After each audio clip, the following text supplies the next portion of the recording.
Welcome to middle education. लीजिए student, अब लेकर के आ चुका हूँ क्लास 10th सोशल साइंस अर्थात सामाजिक विज्ञान का प्रैक्टिस सेट नंबर सेकंड। सबसे पहले मैं बता देता हूँ, इस प्रश्न पत्र को आप हल्के में मत लेना। ये कोई मामूली प्रश्न पत्र नहीं है, बल्कि आपके त्रैमासिक परीक्षा के सिलेबस के अकॉर्डिंग एंड ब्लूप्रिंट के अकॉर्डिंग एक एक क्वेश्चन को बहुत अच्छे से रखे गए हैं। इसलिए बहुत ही ज़्यादा चांसेस है कि यहाँ से सीधे तौर पर क्वेश्चन आपके पेपर में देखने को मिले। एंड अगर आप इस वीडियो को बहुत अच्छे से और पूरा देखते हैं तो इस बात की मैं गारंटी लेता हूँ, जी हाँ आपने सही सुना, इस बात की मैं गारंटी लेता हूँ कि 90% क्वेश्चन सेम टू सेम इसी प्रश्न पत्र से आपके एग्जाम में देखने को मिलेगा। अगर तुम्हें यकीन नहीं है, तुम बच्चों के रियल कमेंट देखना चाहते हो, तो जाओ टेलीग्राम पर जुड़ जाओ। वहाँ पर तुमको बच्चों का कमेंट दिखते रहेगा कि हाँ वाकई मिडिल एजुकेशन यूट्यूब चैनल से कितने क्वेश्चंस हमें हमारे एग्जाम में देखने को मिलता है। तो टेलीग्राम में जुड़ने के लिए लिंक वीडियो को डिस्क्रिप्शन बॉक्स में दिया गया है। अब देखो यहाँ पर वेरियस प्रकार के इंस्ट्रक्शन मौजूद हैं, ये सब हम साइड करते हैं और सीधे हम जंप करते हैं अपने क्वेश्चंस की तरफ। हमारा प्रश्न क्रमांक 1 कह रहा है कि सही विकल्प का चयन कर लिखो। पहला नंबर कहता है उत्पत्ति के आधार पर संसाधन का वर्गीकरण है। तो उत्पत्ति के आधार पर संसाधन को दो भागों में बांटा जाता है, एक को कहते हैं जैविक संसाधन और दूसरे कहते हैं अजैविक संसाधन। नेक्स्ट कह रहा है कि हीराकुंड परियोजना किस नदी पर बनाई गई है। तो जो हीराकुंड बांध है वो महानदी पर बनाई गई है, इस चीज को ध्यान रखिएगा। अच्छा, हीराकुंड बांध बना कहाँ है, तो उड़ीसा में बना है। नेक्स्ट कह रहा है तीसरा नंबर, जर्मनी में एकीकरण की आधारशिला किसने रखी थी। जर्मनी में एकीकरण को एक करने का जो काम ठाना था वो बिस्मार्क ने ठाना था। तो बिस्मार्क इसका सही उत्तर हो जाएगा। नेक्स्ट कहता है कि इरविन समझौता कब हुआ था। तो इसका सही आंसर आपको लिखना है 5 मार्च 1931 को गांधी इरविन समझौता हुआ था। ये किसके बीच हुआ था, गांधी और इरविन के बीच हुआ था, इसलिए इसका नाम इरविन इरविन समझौता ही रख दिए हैं।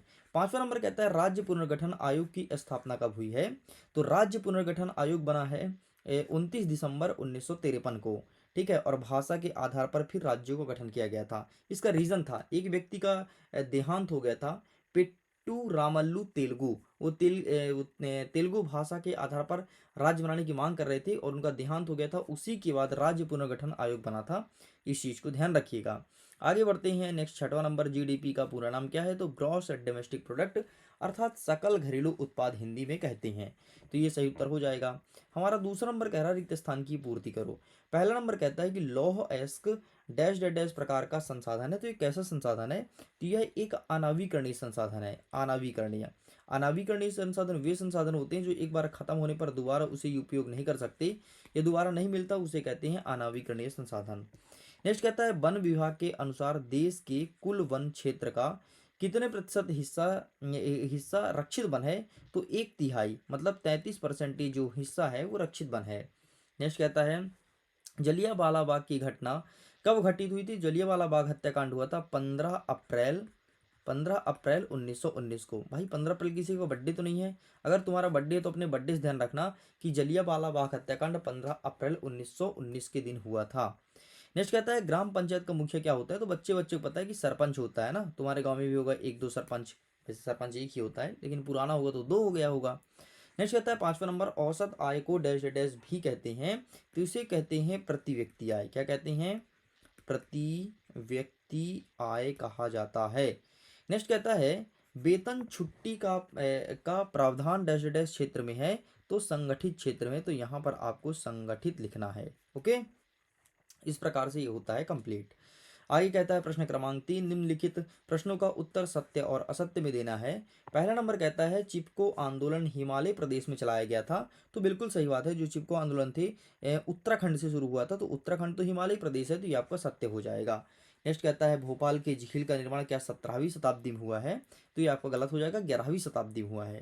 नेक्स्ट कहता है यूरोप में महिलाओं और पुरुषों के बीच कोई मतभेद नहीं किया था। बिल्कुल गलत बात है, भयंकर मतभेद है महिला और पुरुष में। नेक्स्ट कहता है श्रीलंका स्वतंत्र राष्ट्र 1948 में बना था। तो बिल्कुल सही बात है। नेक्स्ट कहता है कि वर्तमान में 28 राज्य और 8 केंद्रशासित प्रदेश है। तो ये भी सही है। नेक्स्ट कहता है संगठित क्षेत्र में नौकरियां कम वेतन वाली होती है और अक्सर नियमित नहीं होती है। तो ये आपका गलत हो जाएगा। इस प्रकार से केवल पहला, चौथा, पांचवा सही है, बाकी गलत है। आगे बढ़ते हैं। प्रश्न क्रमांक 4 कह रहा है कि सही जोड़ी का मिलान कीजिए। पहला नंबर आपका कह रहा है कि लैटेराइट मिट्टी। तो ये हो जाएगा आपका प्रायद्वीपीय पठार। नेक्स्ट कहता है कि अंतर्राष्ट्रीय संसाधन, तो यहाँ पर आपको लिखना है महासागरीय क्षेत्र। नेक्स्ट कहता है रॉलेट एक्ट, तो ये आया था 1919 में। नेक्स्ट आपका कह रहा है असहयोग आंदोलन, तो इसका सही आंसर लिखना है 1920। नेक्स्ट आपका कह रहा है कि राज्य सूची, तो इसका सही आंसर आपका हो जाएगा राज्य सूची कृषि के अंतर्गत आता है। एंड नेक्स्ट कहता है कि संघ सूची, तो संघ सूची का विषय है शिक्षा, जो शिक्षा संबंधी कार्य ना संघ सूची का विषय है, तो यहाँ पर हो जाएगा 6ठा नंबर। ठीक, इस प्रकार से ये होता है कंप्लीट। आगे बढ़ते हैं। नेक्स्ट हमारा छठवां 5वां नंबर कह रहा है कि प्रश्नों का उत्तर एक शब्द या एक वाक्य में देना है। पहला नंबर कह रहा है कि टिहरी में किसान द्वारा कौन सा आंदोलन चलाया गया था, तो टिहरी में चलाया गया था आपका बीज बचाओ आंदोलन। ठीक है। नेक्स्ट कहता है कि साइमन कमीशन भारत कब आया था। अच्छा सुनो, इनका पीडीएफ भी मिलेगा, परेशान मत होना। ठीक है, ये देखो एक एक चीज का आंसर लेकर के आया हूँ, सॉरी मैं बताना भूल गया था। एक एक चीज का पीडीएफ मिलेगा, देख सकते हो यहाँ पर आंसर है, फोटो क्लिक कर सकते हो बकायदे, और बहुत अच्छे से अपनी प्रिपरेशन कर सकते हो। देखो क्या होता है, जब तुम पीडीएफ डाउनलोड कर लेते हो ना, तो पीडीएफ डाउनलोड करने में जब तुम दोबारा पढ़ते हो या फिर रिवीजन करते हो तो तुम्हें आसानी होती है, बार बार वीडियोस नहीं देखना पड़ता। तो पीडीएफ का लिंक दिया है वीडियो के डिस्क्रिप्शन बॉक्स में, जाइए जाकर के जल्दी से और विज्ञान के पीडीएफ को डाउनलोड कीजिए, सॉरी सामाजिक विज्ञान के पीडीएफ को डाउनलोड कीजिए और अपने पढ़ाई को बेहतर कीजिए। ओके, चलो आगे बढ़ते हैं। नेक्स्ट क्वेश्चन कहता है कि स्वराज पार्टी का गठन कब और किसके द्वारा किया गया था। तो जो स्वराज पार्टी था इसका गठन करने वाले कौन थे भाई साहब, इसका गठन करने वाले चिदरंजन दास थे और मोतीलाल नेहरू, और 1923 में किए थे। बेल्जियम में सामुदायिक सरकार का चुनाव कौन करता है, तो संसद के सदस्य द्वारा की जाती है। राष्ट्रीय आय का वित्त वर्ष क्या होता है, तो 1 अप्रैल से चलता है 31 मार्च तक, ये है इसका वित्त वर्ष। नेक्स्ट कहता है अर्थव्यवस्था को कितने क्षेत्रक में बांटा जाता है, तो इसके 3 क्षेत्र होते हैं। ठीक है, प्राथमिक द्वितीयक और तृतीयक। आइए आंसर दिखा देते हैं, तो ये रहा इसका आंसर। प्लीज आप इसका फोटो खींच लीजिए और अच्छे से इसे तैयार कर लीजिए। आगे बढ़ते हैं। नेक्स्ट कह रहा है 6वां नंबर कि संसाधन के संरक्षण के कोई 2 उपाय बताना है, और अथवा में कह रहा है कि काली मृदा की कोई 2 विशेषताएं बताओ। ठीक है, संसाधन के बारे में पूछा है और काली मिट्टी के बारे में पूछा है। 7वां नंबर कहता है कि सतत पोषणीय विकास से क्या आशय है। यहीं पर अथवा में कहता है कि नवीकरणीय योग्य और अनावीकरणीय योग्य संसाधन में इस संसाधन को स्पष्ट कीजिए। अब देखो इसका आंसर हम बहुत स्पीड में देखेंगे, फटाफट फटाफट स्क्रीनशॉट लेते जाना अगर लेना है तो, वरना पीडीएफ आपको मिल जाएगा तो पीडीएफ को डाउनलोड कर लेना। तो आओ देखते हैं फटाफट। ये रहा सबसे पहले संसाधन वाला, ठीक है, एंड ये रहा इसका अथवा, काली मिट्टी की 4 विशेषताएं। ठीक है, ये 6वें का अथवा है। ये रहा है आपके सामने 7वां नंबर, सततपोषणीय विकास किसे कहते हैं, और ये रहा है आपके सामने 7वें का अथवा, नवीकरणीय और अनावीकरणीय। ठीक, तो ये आपको लिखना है। आगे बढ़ते हैं। जैव विविधता के 2 लाभ बताओ, और यहाँ पर अथवा में कह रहा है कि वनों के ह्रास की समस्या को किस प्रकार हल किया जा सकता है। तो आइए देखते हैं जैव विविधता क्या होता है। ये रहा आपके सामने जैव विविधता के 2 लाभ। ठीक है, एंड ये रहा नेक्स्ट वनों के ह्रास को रोकने और कम करने के लिए उपाय। आगे बढ़ते हैं। नेक्स्ट क्वेश्चन कहता है कि 1830 की जुलाई की क्रांति पर फ्रांस का क्या प्रभाव पड़ा। यहीं पर अथवा में कह रहा है उदारवादी आंदोलन में महिलाओं की सक्रिय भूमिका 2 बिंदु लिखिए। तो ये रहा है आपके सामने। ठीक है, सबसे पहले जुलाई की क्रांति वाला, तो take a screenshot. And next कह रहा है कि उदारवादी महिलाओं वाला भूमिका। ठीक है, तो पहला हो जाएगा कि सामाजिक सुधार और महिला शिक्षा का समर्थन। दूसरा हो जाएगा मताधिकार और राजनीतिक भागीदारी की मांग। आगे बढ़ते हैं। 10वां नंबर कहता है कि खिलाफत आंदोलन क्यों हुआ था, एंड अथवा में कह रहा है कि चंपारण आंदोलन कब हुआ और इसके क्या कारण थे। तो ये रहा है आपके सामने खिलाफत आंदोलन। ठीक है, इसका फोटो क्लिक कर लीजिए।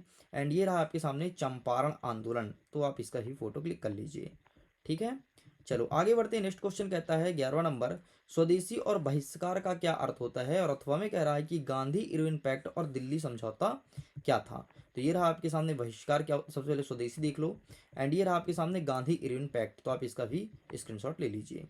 आगे 12 नंबर कह रहा है कि भारत में विकेंद्रीकरण से क्या आशय है, और अथवा में कह रहा है कि 1880 के दशक में राजनीतिक संगठनों ने क्या मांग की थी। तो आइए आंसर दिखाता हूँ। ये रहा है आपके सामने पहले विकेंद्रीकरण का, तो आप इसका फोटो खींच लो। एंड ये रहा है आपके सामने इसका अथवा वाला, तो आप इसका पूरा का पूरा फोटो क्लिक कर लो। आगे बढ़ते हैं। नेक्स्ट कह रहा है 13वां नंबर कि पंचायत समिति का गठन कैसे होता है। यहीं पर अथवा में कह रहा है कि नगर निगम को परिभाषित कीजिए। आइए दिखाते हैं पंचायत समिति। तो ये रहा है आपके सामने पंचायत समिति का गठन कैसे होता है। ठीक है, एंड ये रहा इसका अथवा वाला नगर निगम वाला, तो आप इसका भी फोटो क्लिक कर लो।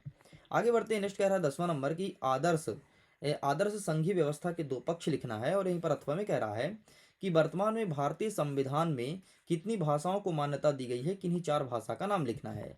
तो आइए दिखा देते हैं। ये रहा है आपके सामने सबसे पहले ऊपर वाला, एंड ये रहा कि वर्तमान में 22 भाषाओं को मान्यता प्राप्त है। कोई भी 4 भाषा लिख देना, जैसे हिंदी, असमिया, बंगाली, गुजराती, कन्नड़, कश्मीरी, कोंकण, मलयालम, मणिपुरी, मराठी, ठीक है, नेपाली, उड़िया, पंजाबी, संस्कृत, सिंधी, तमिल, तेलुगु, उर्दू, बोडो, डोंगरी, मैथिली, संथाली। लेकिन देख रहे होगे इसमें कहीं पर अंग्रेजी नहीं लिखा है ना। मतलब हमारे संविधान में अंग्रेजी भाषा को मान्यता प्राप्त नहीं है, फिर भी सरकारी कामकाज अंग्रेजी भाषा में होती है। 15 नंबर कह रहा है कि विकास की प्रमुख विशेषताएं लिखो, और अथवा में कह रहा है कि साक्षरता दर से क्या अभिप्राय है। ये रहा है आपके सामने विकास की 4 विशेषताएं, ठीक है, इसका स्क्रीनशॉट ले लो। एंड ये रहा आपके सामने साक्षरता दर, लिटरेसी रेट, ठीक, तो आप इसका फोटो क्लिक कर लो। आगे कहता है 16 नंबर के कार्य के आधार पर अर्थव्यवस्था को कितने भागों में बांटा गया है। यहीं पर अथवा कहता है कि खुली बेरोजगारी का क्या अभिप्राय है। ठीक, तो ये रहा है आपके सामने कार्य के आधार पर अर्थव्यवस्था के 3 रूप हैं, प्राथमिक, द्वितीयक एंड तृतीयक। एंड ये रहा खुली बेरोजगारी से क्या आशय है। आगे बढ़ते हैं। 17 नंबर कह रहा है कि संगठित क्षेत्र के 2 लाभ बताओ। यहीं पर अथवा कह रहा है कि भारत में छिपी हुई बेरोजगारी सर्वाधिक किस क्षेत्र में पाई जाती है। तो ये रहा तुम्हारे सामने आंसर। संगठित क्षेत्र के 2 लाभ, नौकरी की सुरक्षा और सामाजिक सुरक्षा के लाभ यहाँ पर लिखा गया है। आगे बढ़ते हैं। अथवा कहता है कि भारत में छिपी हुई बेरोजगारी जिसे परिच्छन्न बेरोजगारी कहते हैं, तो इसका आंसर लिखा गया है। आगे बढ़ते हैं। 18 नंबर, मरुस्थलीय मृदा की कोई 3 विशेषता बताओ। और अथवा कह रहा है कि मृदा परिच्छेदिका से क्या तात्पर्य है, इनके विभिन्न स्तरों को समझाइए। तो आइए देख लेते हैं इसका आंसर। ये रहा आपके सामने, ठीक है, तो आप इसका इसी स्क्रीनशॉट ले लीजिए, ठीक। एंड ये रहा है आपका अथवा वाला मृदा परिच्छेदिका, तो आप इसका भी स्क्रीनशॉट ले लो। चलिए, ये रहा डन।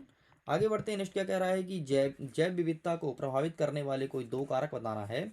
अथवा कह रहा है कि भारत में वन्य जीव संरक्षण अधिनियम 1972 द्वारा वनों की सुरक्षा के क्या प्रावधान किए गए हैं।